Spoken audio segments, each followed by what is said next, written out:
6th standard first term இயல் 3 கவிதை பேழை துன்பத்தை வெல்லும் கல்வி. ஏட்டில் படித்ததோடு இருந்து விடாதே, நீ ஏன் படித்தோம் என்பதையும் மறந்து விடாதே. நாட்டின் நெறி தவறி நடந்து விடாதே, நம் நல்லவர்கள் தூற்றும்படி வளர்ந்து விடாதே. மூத்தோர் சொல் வார்த்தைகளை மீறக்கூடாது, பண்பு முறைகளிலும் மொழிதனிலும் மாறக்கூடாது.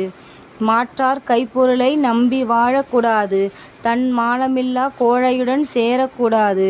துன்பத்தை வெல்லும் கல்வி கற்றிட வேணும், நீ சோம்பலை கொல்லும் திறன் பெற்றிட வேணும். வம்பு செய்யும் குணமிருந்தால் விட்டிட வேணும், அறிவு வளர்ச்சியிலே வான்முகட்டை தொட்டிட வேணும். வெற்றி மேல் வெற்றி வர, விருது வர, பெருமை வர, வேதைகள் சொன்னது போல் விளங்கிட வேணும். பெற்ற தாயின் புகழும் நீ பிறந்த மண்ணின் புகழும் வற்றாமல் உன்னோடு வாழ்ந்திட வேணும்.